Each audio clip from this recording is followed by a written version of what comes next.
Là, je vais voir les noms, là, je suis comme qui est Ludovic? Francis aussi, là, Francis, ça va être difficile à... Puis Asman aussi. Ouais.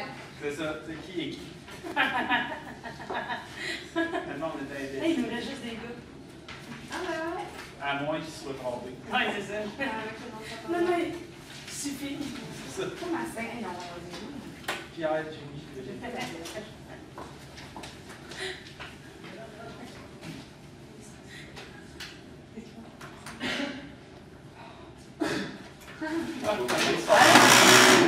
Ronnie,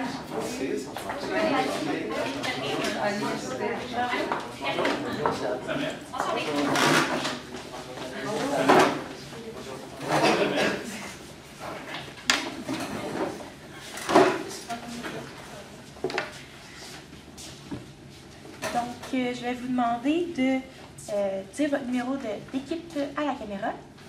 Nous, c'est le C20. C'est 20, parfait. Donc, vous allez avoir 15 minutes pour votre présentation. Je vais vous montrer le temps restant avec mes petits cartons. Donc, je vais vous présenter 7 minutes, 4 minutes, 2 minutes, 30 secondes et les 10 dernières secondes avec mes doigts. Ensuite, vous allez avoir une période de questions de 5 minutes. Donc, à la fin de la période de questions, vous pouvez compléter la question en cours, même si le temps est écoulé. Donc, vous avez les marques vertes au plancher. Donc, vous devez rester à l'intérieur. C'est les marques pour dire où est-ce qu'on voit, on voit dans la caméra. Vous n'avez pas le droit de dire de quel cégep vous provenez. Puis pour ceux dans la salle, donc on vous demande de garder silence, applaudissements à la fin. Vous ne pouvez pas sortir avant que la présentation soit terminée. Donc, j'inviterai les juges à se présenter. bonjour, Joanie Gauthier-Champagne, je travaille pour Desjardins, je suis planificatrice financière en commerce et personnel. Bonjour, Fanny Petit-Bouche, je suis spécialiste budget et analyse de projet pour le réseau de la santé à Montréal. Bonjour, je m'appelle Catherine Bonado, je suis responsable de dossier chez Raymond Chabot. Bonjour, Marie-Claude Lapointe, je suis analyste en coût de revient chez Prévocor, puis je suis également la présidente des Jeux du commerce, qui est la plus grande compétition interuniversitaire de l'Est du Canada. Bonjour Nico, Samuel Saint-Exupéry, directeur des études de deuxième cycle en sciences comptables et également professeur à l'UQAM. Et je suis ici pour représenter l'ordre des CPA. Donc, on peut débuter. Bon, bonjour, j'aimerais commencer par vous remercier, Kate, de la confiance que vous nous accordez pour le mandat. On va commencer par présenter le plan.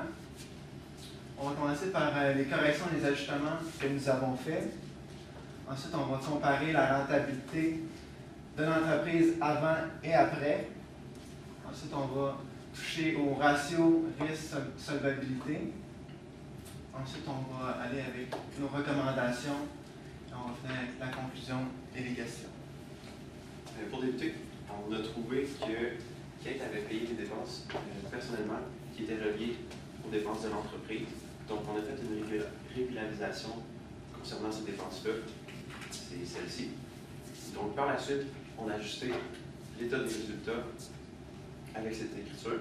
Donc, là, c'est un peu petit, mais le bénéfice net après correction était de 31 000. Donc, grosso modo, c'est des charges qui ont été ajoutées à l'état de résultat. Ça, c'est également le bilan après correction qui n'a pas nécessairement changé. Donc, pour débuter, le premier projet, c'était le projet de café et de poterie. Donc, en effet, on a fait l'analyse en fait, du nouveau projet dans lequel Mme Kate voulait se lancer. En fait, on vous a présenté ici un état des résultats qui montre que, jumelé par rapport à son projet d'avant, au début, elle avait comme une marge bénéficiaire brute de 35, mais ça baissait à 29. En fait, quand le nouveau projet qu'elle veut se lancer est véritablement pas rentable, on voit très bien qu'il y a une distorsion flagrante entre les revenus qu'elle peut avoir et les dépenses qu'elle a. Plus spécifiquement, les frais variables ils sont vraiment trop grands par rapport aux frais fixes. Il serait peut-être envisageable qu'elle prend au lieu, parce qu'elle voulait comme acheter des nouvelles immobilisations, qu'elle aurait pu les louer, mais même à ça, on a fait un calcul où qu'elle aurait pu acheter, elle a été proposée par Kim, sa cousine de les acheter à moitié prix et tout, mais même à ça, on est venu à une conclusion suite à l'analyse et au calcul aux chiffres qui sont présentés comme quoi le projet est nettement pas rentable. Ça, c'est le bilan. C'est le bilan aussi qui suit. Mais par la suite, l'autre projet, c'était celui de jumeler l'option canin avec le salon de thé déjà implanté. Donc, avec les revenus additionnels que ce projet-là générait et les dépenses engendrées aussi par ce projet-là, on a trouvé qu'il était vraiment rentable parce qu'il donnait un gain de 39 000 $ la première année. Donc, on vous suggère de débuter ce projet-là avec William. Donc, ça, c'est les résultats après. Puis, dans le bilan, en fait, on a ajouté les immobilisations qu'il avait achetées, dont la clôture, la remise et tout ça. Donc, à nouveau, c'est le bilan une fois corrigé. Par la suite, on a calculé aussi le ratio de fonds de roulement qui était généralement bas, comme vous pouvez voir, qui est de 0,90. Ensuite, la marge bénéficiaire brute engendrée avec ce projet-là était plutôt de 21 comparativement au projet de la poterie qui était de 25 Le bénéfice net était plus élevé qu'au départ. C'est un peu normal avec le gain qui se faisait avec le projet. Donc, pour les recommandations, je vais commencer par les recommandations données à William pour ajuster ses états financiers. On va commencer. On a remarqué qu'il avait placé dans les revenus le paiement de l'école qu'ils avaient reçu, le paiement que le revenu, il n'y a pas. Excusez-moi. Il n'a pas encore servi le bien. Donc, on va placer ce revenu-là dans le produit perçu d'avance dans les actifs à court terme. Pour ce qui est des chiens, on les placerait aussi dans les immobilisations, l'équipement aussi, les fournitures et le matériel.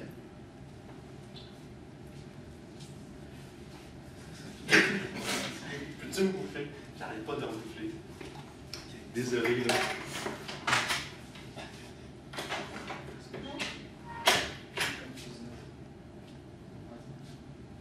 En conclusion, donc, le projet de poterie que je vous ai parlé vraiment pas longtemps, donc on ne recommande pas qu'elle le fasse.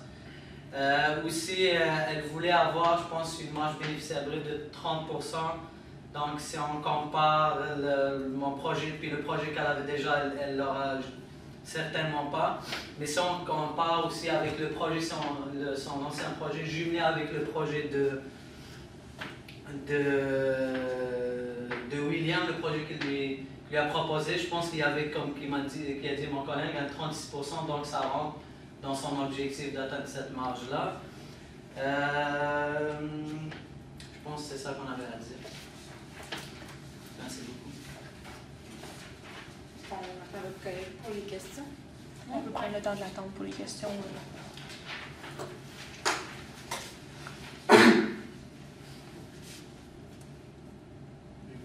Ben, on n'a pas le temps. Faites le temps.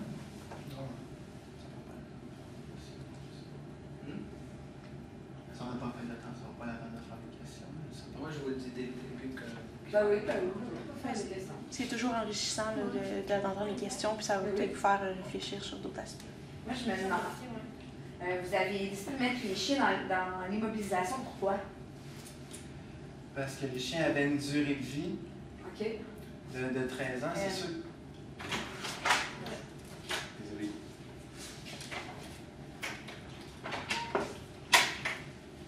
C'est sûr que c'est pas une durée de vie, on ne peut pas savoir combien de chiens va vivre, mais c'est une moyenne environ. OK. Vous avez décidé comme de les amortir. Avec une estimation, vu qu'ils ont un coût comptable, vu qu'on les a achetés, ils ont un coût, puis on peut estimer la durée de vie. Donc pour ça, genre, en termes de comptabilité, on aura à peu près, on va dire, les frais reliés, comme la dégradation de frais, on va dire, avec les années. OK. Donc c'est pour ça qu'on a fait l'amortissement. OK. J'ai j'ai une question aussi rapidement.